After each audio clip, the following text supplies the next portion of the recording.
Questão 7. Aí falou de declaração de bens, né? Declaração de bens, questão de 2014 também, nos remete ao artigo 13. É um artigo que cuida só dessa ideia de declaração de bens. Vamos ver aí o que nós temos na questão.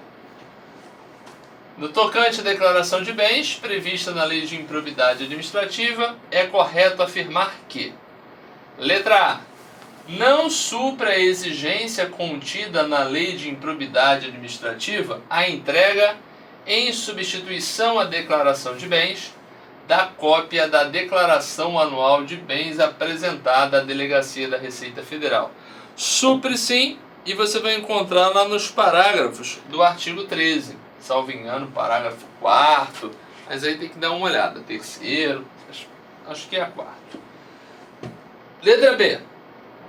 A posse e o exercício de agente público ficam condicionados à apresentação de declaração dos bens e valores que compõem o seu patrimônio privado, a fim de ser arquivado no serviço de pessoal competente. Perfeito, né?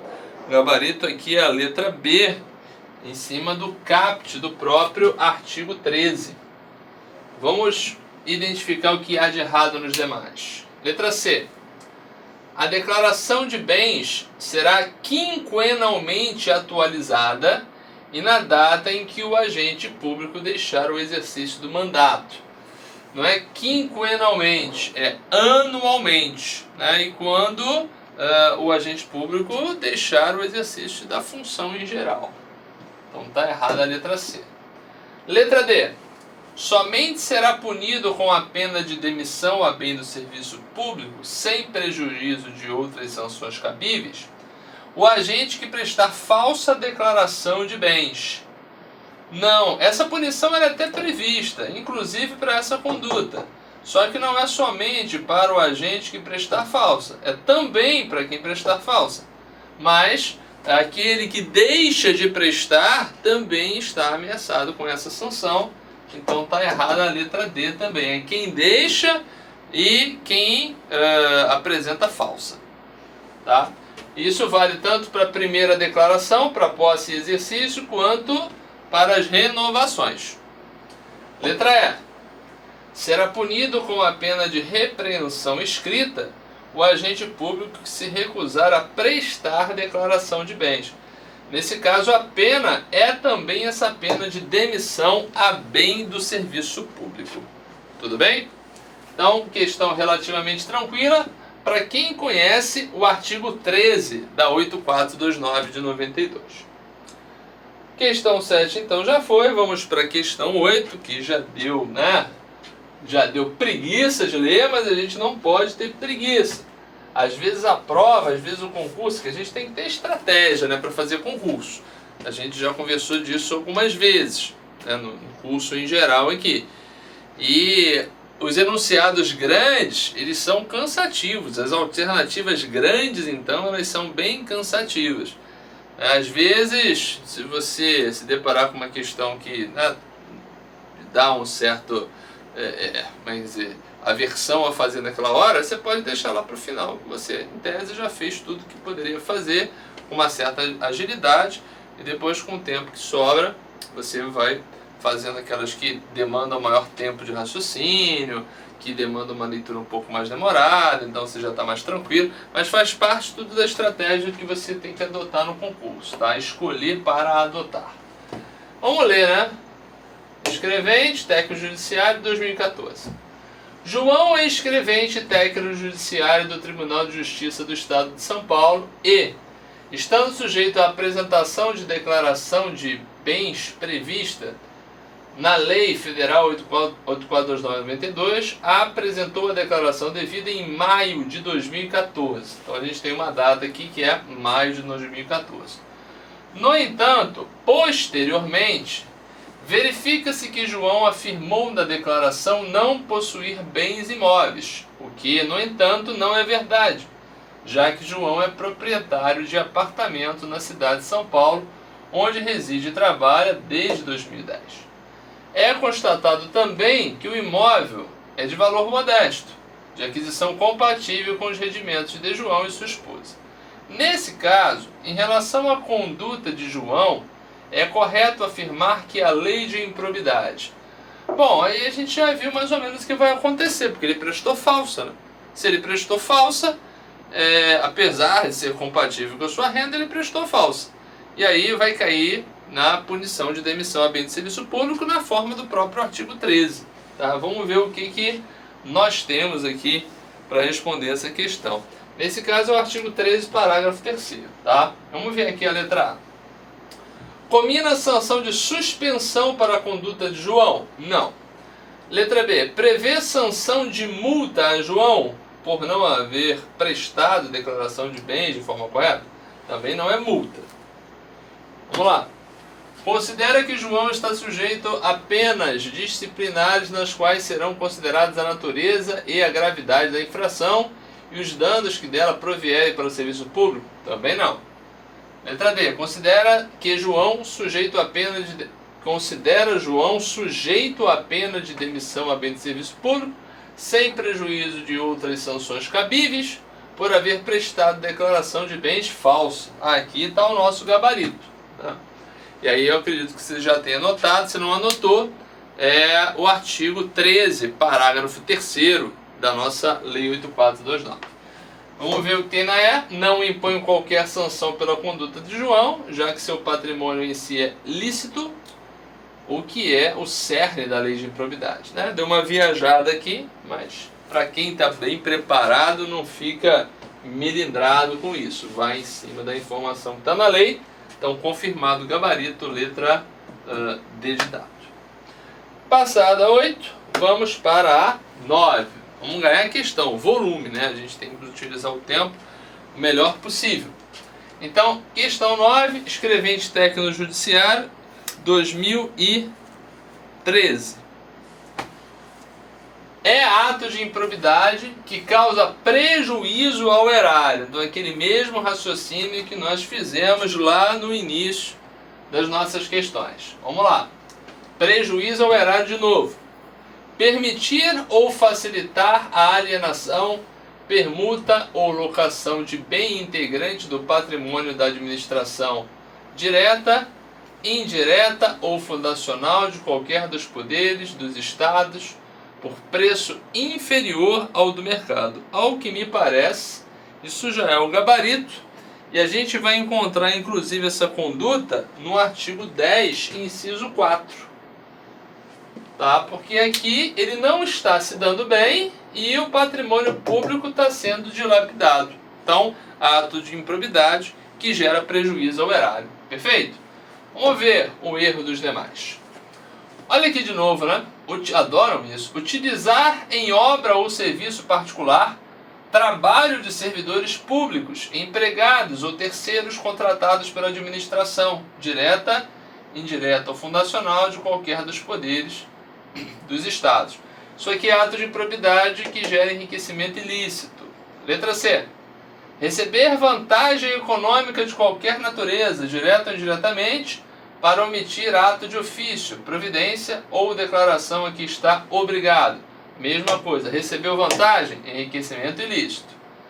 Letra D. Utilizar em obra ou serviço particular veículo e máquinas da administração direta, indireta ou fundacional de qualquer dos poderes dos estados. Mesma coisa, enriquecimento ilícito. Letra E. Perceber vantagem econômica para intermediar a liberação ou aplicação de verba pública de qualquer natureza. Mais uma vez, enriquecimento ilícito, então matou. É realmente a letra A, o nosso gabarito, sem divergências. Artigo 10, né, inciso 4, que eu falei para você. Questão 9 foi, perfeito? Vamos agora para a questão 10. Quando as coisas, né, essa que a gente fez por acaso era meio que repetida, não exatamente a questão em si, mas a forma de cobrar. Então não há muito que ficar fazendo comentários, porque a gente já comentou. O negócio é ganhar volume. E a gente parte para 10, questão lá de 2013. No tocante à lei de improbidade, é correto afirmar que... Vamos lá. Letra A. As ações destinadas a levar a efeito as sanções previstas nesta lei podem ser propostas até 20 anos após o término do exercício do mandato, de cargo em comissão ou de função de confiança. Errado, tá? Esse prazo é de 5 anos e não de 20, e ele está lá no artigo 23, salvo engano, lá no inciso 1. Letra B. A aplicação das sanções previstas nessa lei depende da aprovação ou rejeição das contas pelo Tribunal ou Conselho de Contas. Não depende, tá? Não há exigência de aprovação ou reprovação de contas que venha a influenciar na ação de improbidade. Então está errado também. Letra C. As disposições desta lei são aplicáveis no que couber àquele que, mesmo não sendo agente público, induza ou concorra para a prática de ato de improbidade. Perfeito, aí nós estamos falando do nosso amigo particular.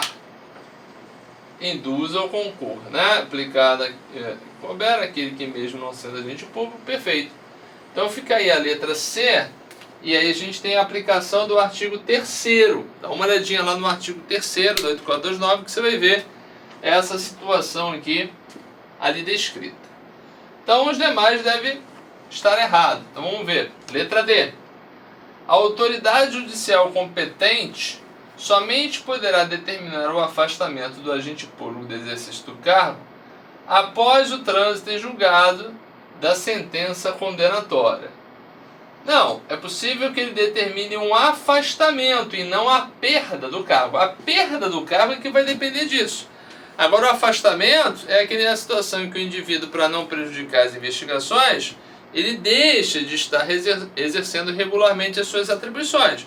Porém, ele continua normalmente recebendo. É muito comum que se faça isso no momento de deflagração de uma ação de improbidade, até mesmo ações penais, é possível que se faça isso também. A lei de improbidade dá essa prerrogativa, aqui até mesmo a autoridade administrativa o faça, a autoridade judicial pode fazer também, obviamente. Então,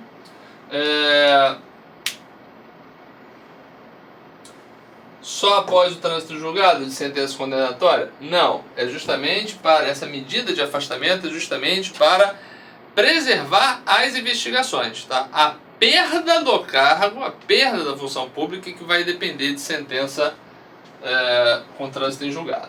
Então, letra D errada. Letra E. A aplicação das sanções previstas nesta lei depende da aprovação ou rejeição das contas pelo órgão de controle interno. Também não depende. Não depende nem disso, nem depende disso. Tá? Independe, na verdade. Você vai ver esse afastamento, né, essa não exigência, lá no artigo 20 da Lei de Improbidade. Perfeito? Vamos em frente. Questão agora 11. Questão 11. A Lei 8429 de 92 estabelece as penas para quem comete atos de improbidade administrativa. Nesse sentido, considerando-se o disposto expressamente no referido diploma legal, assinale a alternativa correta. Vamos lá, vamos ver o que tem, né? Porque às vezes tem aquelas questões que trabalham com um monte de tema ao mesmo tempo. É provável que uma delas seja essa. Letra A. Quando o ato de improbidade ensejar enriquecimento ilícito, caberá à autoridade administrativa responsável pelo inquérito decretar a indisponibilidade do indiciado. Já passamos por isso. A gente já sabe que não é a autoridade administrativa que faz a decretação da indisponibilidade. Ele vai pleitear junto ao MP para que a indisponibilidade seja obtida. E o MP vai ao Poder Judiciário para efetivar essa indisponibilidade. Então aqui está errado. É o artigo 7º. Letra B. Dependendo da gravidade do ato, as penas que podem ser impostas ao infrator são, entre outras, perda dos bens e valores acrescidos ilicitamente ao patrimônio, até aí legal, ressarcimento integral do dano, quando houver, perda da função pública, legal, e cassação dos direitos políticos, aí não, aqui está errado. perda dos... suspensão dos direitos políticos. Estava eu até me enrolando, né? Então tá errada aí a letra B. Letra C. As combinações previstas na lei são personalíssimas, não podendo atingir os sucessores daquele que causar lesão ao patrimônio público ou se enriquecer ilicitamente. Já falamos sobre isso, vimos que pode até o limite do valor da herança transmitida. Artigo 8º. Então errada a letra C. Letra D. As penas previstas na lei de improbidade não são aplicáveis a quem não é agente público, mesmo que tenha concorrido para a prática do ato de improbidade. Já vimos que não, o particular que concorre pode sofrer as sanções da lei de improbidade, lá no artigo 3º. Então só resta aí a letra E, né? O agente público que se recusar a prestar declaração de bens do seu patrimônio dentro do prazo determinado, ou que a prestar falsa, será punido com a pena de demissão a bem do serviço público, sem prejuízo de outras sanções cabíveis. Perfeito, falamos disso há pouco também. Vi que as coisas se repetem. É o nosso artigo 13, parágrafo 3º, estabelecendo esse tipo de sanção para essas condutas relativas à declaração de bens. Então, letra E é o nosso gabarito e as demais estão equivocadas. Perfeito? Vamos nessa? Oh, não para não. Pode parar não, a gente está na reta final. O concurso é coisa séria, temos que aproveitar o tempo. Concentra aí. Eu até recomendo, se possível, você tente fazer as questões antes de vir para a correção, ou ao menos pare a correção, tente fazer a questão, depois veja qual é o gabarito, para você vai se adaptando, vai se envolvendo com o concurso e vai vendo a sua condição, porque tem que estar bem, tem tempo para a gente ficar bem, perfeito? E um caminho de estudo que é dos mais eficazes é o caminho da realização de questões, né? É essencial fazer um bom volume de questões na preparação. Então, prova de 2011, escrevente técnico judiciário, a respeito da ação de improbidade administrativa, considerando o previsto na lei, é correto afirmar que... Vamos lá. Letra A. Na ação principal, será seguido o rito sumário, sendo cabível a realização de transação, acordo ou conciliação. Bom, primeiro que é o rito ordinário e não se admite transação, acordo ou conciliação atualmente, né? Sempre foi assim, teve uma medida provisória que revogou, a medida provisória não foi convertida em lei, então voltou a valer o texto originário. E realmente não se admite a realização de transação, acordo ou conciliação em ação de improbidade, fica lá no artigo 17. Aqui é chamada ação principal porque é ação judicial que vai efetivamente deflagrar a ação de improbidade, porque é possível se pedir, entrar com uma ação cautelar de indisponibilidade de bens. E aí se terá 30 dias do reconhecimento, né, da indisponibilidade de bens para entrar com a ação principal. Tá? Tá errado aqui. O rito é ordinário e não se admite essas práticas. Letra B. Em qualquer fase do processo, reconhecida a inadequação da ação de improbidade, o juiz extinguirá o processo com o julgamento do mérito, não podendo ser ação novamente intentada. É sem julgamento do mérito, tá? E a ação ela pode ser intentada novamente. A gente vai encontrar isso lá nos parágrafos do artigo 17, tá? Parágrafos do artigo 17 é lá no finalzinho. O parágrafo, não me lembro o número dele, mas lá no finalzinho, tá? C. A sentença que julgar procedente a ação civil de reparação de dano ou decretar a perda de bens havidos ilicitamente determinará o pagamento em favor do Fundo Nacional de Interesses Difusos. Não tem esse negócio de Fundo Nacional de Interesses Difusos. Em favor da pessoa jurídica que foi prejudicada pelo ato de improbidade. Tá? Então a letra C aqui ela está equivocada. Letra D. A ação principal poderá ser proposta pela pessoa jurídica interessada, atuando nesse caso obrigatoriamente o Ministério Público como fiscal da lei, sob pena de nulidade. Aqui está o nosso gabarito, né? A ação principal ela pode ser proposta pelo MP ou pela pessoa jurídica interessada, que é a pessoa jurídica lesada pela conduta, tá?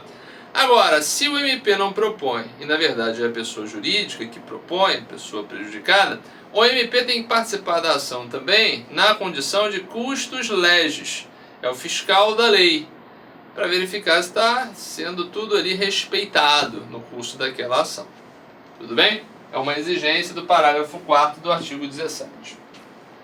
Letra E. Estando a inicial em devida forma, o juiz mandará autuá-la e ordenará a notificação do requerido para oferecer manifestação por escrito no prazo de 10 dias. Tá? Esse aqui é o procedimento de notificação prévia nas ações de improbidade.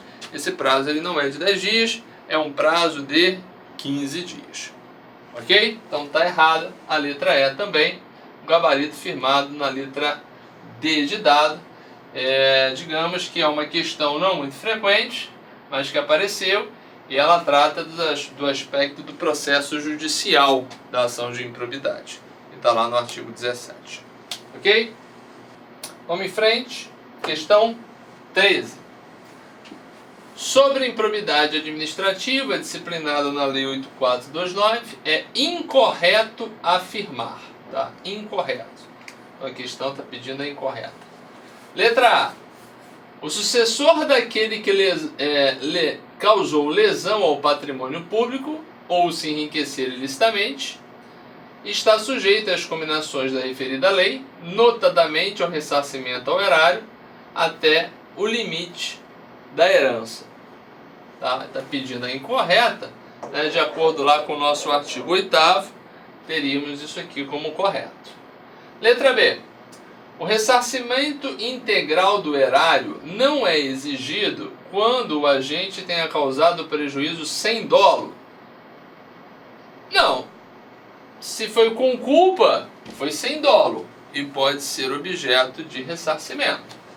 Então está errada a letra B, né? Só não pode ser exigido se o agente eventualmente tenha causado o dano sem culpa ou dolo, que vai depender da demonstração de um desses dois elementos subjetivos, tá? Então está errada a letra B.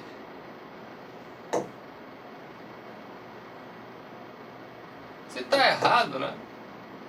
Aparentemente vai ser o nosso gabarito. Estou pedindo aqui incorreto. Vamos ver o que tem aí. Letra C.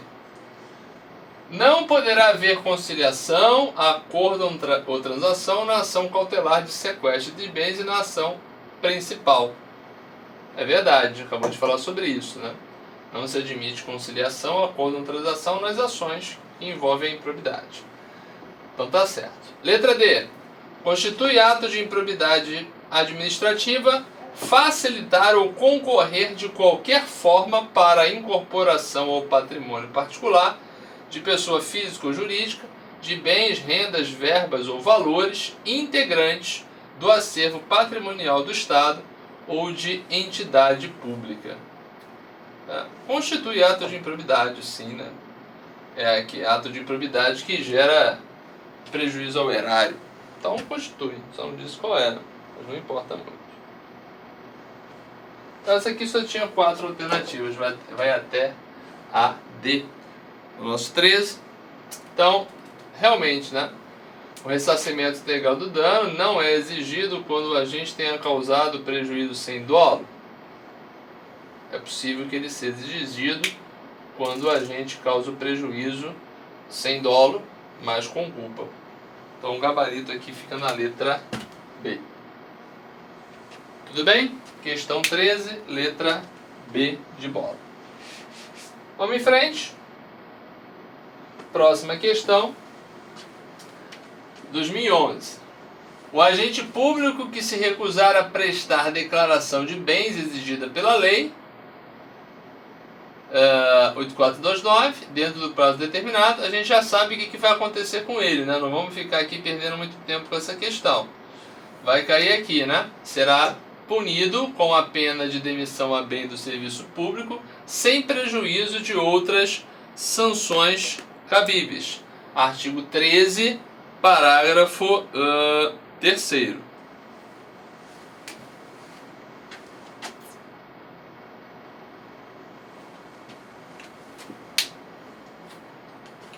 Próxima questão. Esse tem novidade. E esse é rápido também. 2011.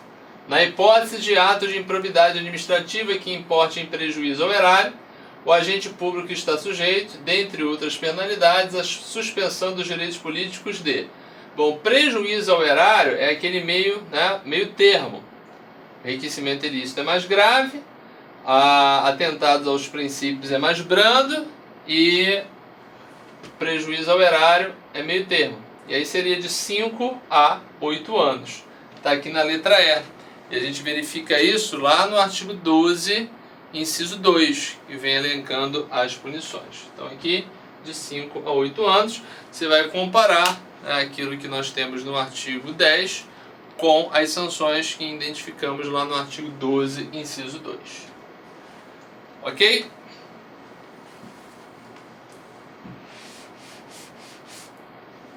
Vamos em frente.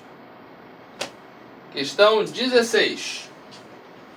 Em relação ao procedimento administrativo e ao processo judicial previsto na 8429, assinale a alternativa correta.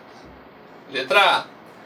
O cidadão brasileiro e o eleitor não poderá representar a autoridade policial competente para que seja instaurada investigação destinada a apurar a prática de ato de improbidade. Está uma bagunça danada aqui, né? O artigo 14 fala da representação, que qualquer pessoa poderá representar a autoridade administrativa para se instaurar investigação acerca de ato de improbidade de qualquer agente público. Isso aqui deu uma viajada e está errada a letra A do 16. B. A representação, que poderá ser escrita ou oral, deverá conter a qualificação do representante, as informações sobre o fato e sua autoria, sendo desnecessária a apresentação de provas. Tá? Tem que ter elemento probatório, tá? E essa representação aqui também ela tem que ser escrita. Isso é quando você tem ou qualquer pessoa representando pela prática de ato de improbidade administrativa, então está errada a letra B de bola. Está lá no 14 também. Letra C. A ação principal, que terá rito ordinário, será proposta pelo Ministério Público ou pela pessoa jurídica interessada dentro de 30 dias da efetivação da medida cautelar. Perfeito, é o artigo 17. Lembrando a medida cautelar de indisponibilidade de bens. Então temos erro nas demais, né? Letra D. É facultativa a transação, o acordo ou a conciliação nas ações de improbidade, não é proibida. Letra E. Recebida a petição inicial, o réu será notificado para apresentar contestação e da decisão que receber a petição inicial não caberá recurso. Tudo lá na parte de procedimento judicial, tá? E cabe, lá tem o recurso cabível também. É possível, né, que dessa decisão de petição inicial se apresente o recurso e ele vai ser notificado para, enfim, apresentar a contestação, mas ele pode apresentar recurso também. Então está errado aí a nossa letra C, desculpa, a nossa letra E, fica o gabarito na letra C, baseado no artigo 17.